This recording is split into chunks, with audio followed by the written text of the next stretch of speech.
Hi everyone, it's Carlton on my YouTube channel. Welcome back to another video on my channel, and in today's video I'll be reviewing and doing the player ratings for a VFL loss against the Blues.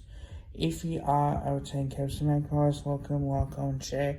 If you're new to the channel, watch this for the first time, like, comment, share and subscribe. Now, I went to the VFL today. I was listening on the AFL app until I got there, and then obviously I did a vlog, a match day vlog as well.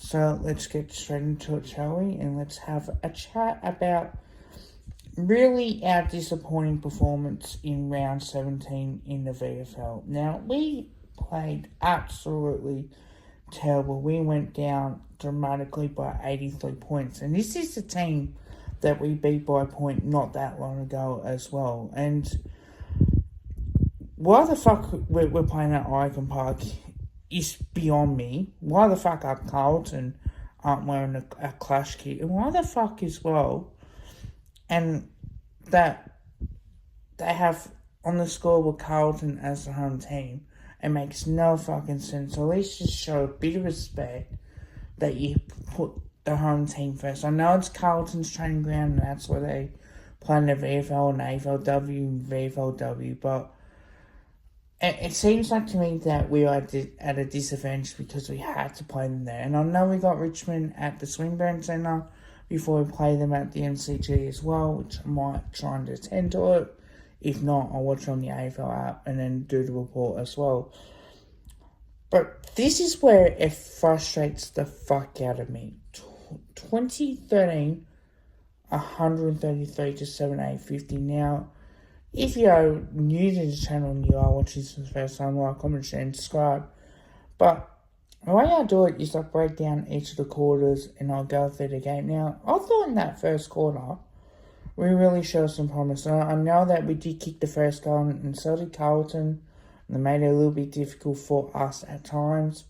And in the second quarter, so it was 4-2-26 to 1-2-8, right? I can take that on the chin. I really can. I can admit that probably that wasn't the best best situation for us in particular. And we'll go through the stats and all that, but I want to go through the game itself. Now, the first quarter, as we showed, it was dramatically, very good. Really was. I thought we competed really well. I thought they got momentum. I thought we did enough to hold them back a little bit. But we did really well to compete with them in the first quarter. In the second quarter, we kicked 4 goals 2 compared to 4 goals 3. Now, I think there are some positives in this as well, right? I really do. And I was thinking, okay, well, we've done well in the first half. I thought, if we can come out in the second half and just really show something, that would be great. This is where it frustrates me the most, right? 2 fucking behinds. 2 fucking behinds. Are we fucking kidding me? Why the fuck are we kicking 2 behinds in the fucking third quarter, which was crucial? And they kick 8 goals, fucking 7.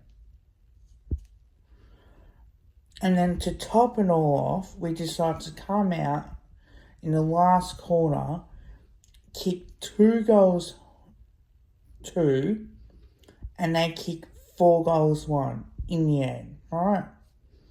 That is a fucking joke. That is beyond me a fucking joke on how we can play so lackluster.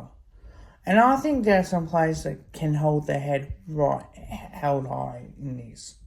I would have probably thought it would have been about a 6, but I think when I do the ratings out of 10, I'm going to have to be really strict on this, alright? So let's have a look at the stats, shall we? Because this is where it does get to me, right? Disposals, 293 to 446. 258 kicks to 168. 188 handballs to 125. Inside 50, 64 to 44. Not good enough. And that's simply not good enough.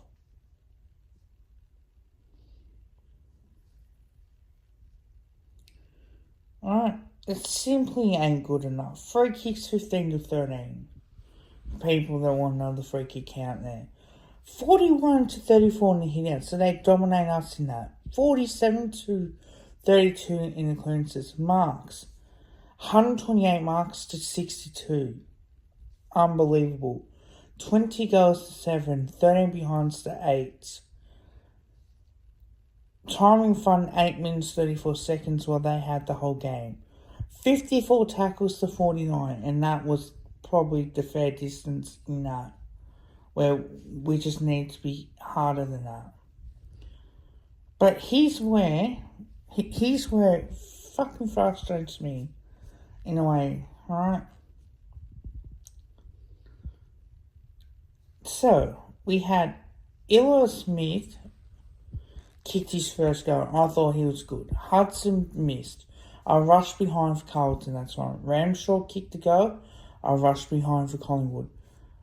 Harry Marnie missed. Alex Murkoff kicked the goal. Luke Nelson kicked the goal. And then obviously Harry Lemmy kicked the goal. And I thought, okay, here we go. Finn McRae kicked a beautiful left foot goal. That was his first. Illa Smith kicked his second. I thought, yeah, here we go. Harry Marnie missed. Hudson O'Keefe missed for the Blues. Finn McRae missed, which probably could have kicked. Xavier Maher missed. Moore missed. Nelson missed. Moore kicked a goal. Chad Mulgrove kicked a goal. Harry Manoa has kicked a goal. Xavier Maher kicked a goal. And Binns kicked a goal, leading to the second quarter. And the third quarter is unbelievable. How you can have Ned Cahill kick 2 goals in that second quarter.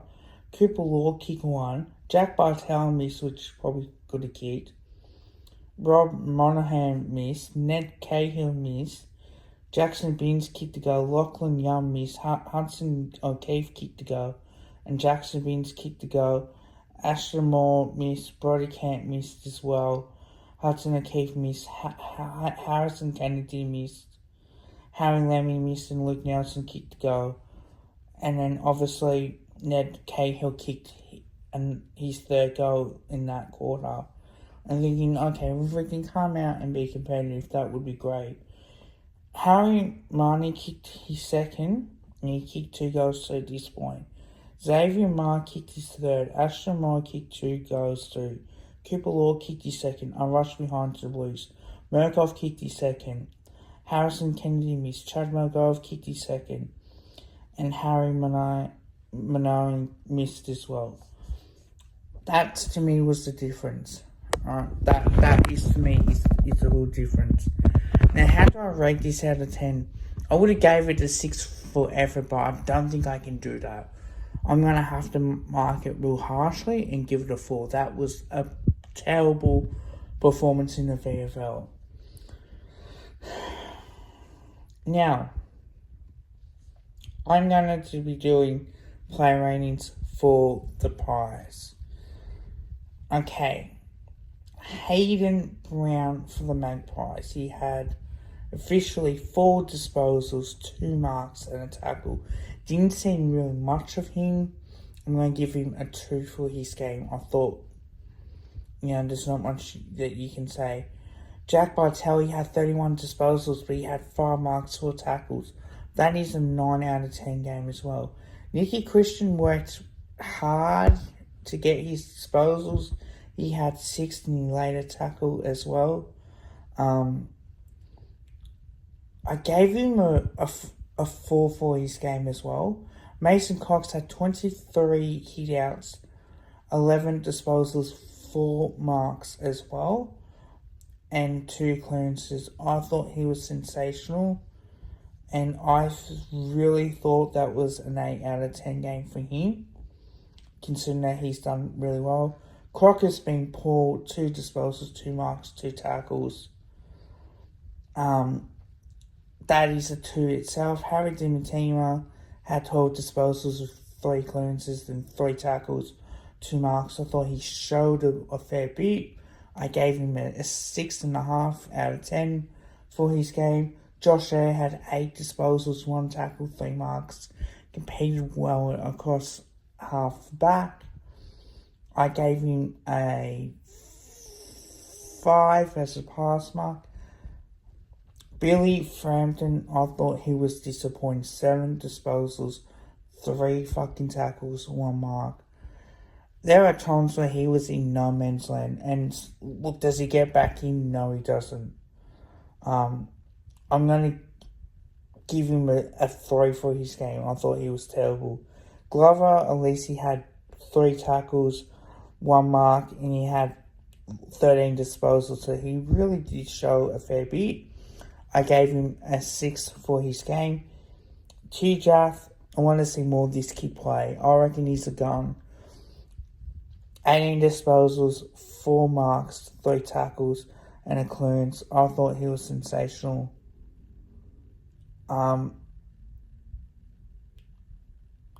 would say, my opinion of him, I gave him a 7 because I thought he competed well. Harrison Kennedy had 15 disposals, 2 behinds, 5 marks, 5 tackles. I thought he was sensational. I gave him a 7 for his game as well. Campbell Lane, 18 disposals. Mate, what can you say? He tries, 2 marks, 2 tackles, and a clearance. I think for that game, I gave him a 6 for his performance. Jed Lomia had 15 disposals, 1 mark, 4 tackles. I gave him a 5 for his game as a pass mark. Cooper McDonald had 8 disposals, 4 tackles, 3 marks. I didn't think he did that well, to be honest.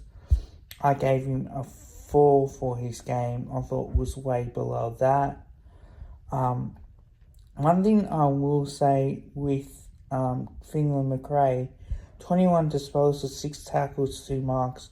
Kicked a goal as well, 1 goal, 1. I want to see him play. I gave him a 7 for his game.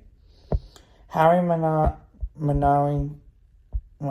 Marnie kicked 2 goals, 3, 22 disposals.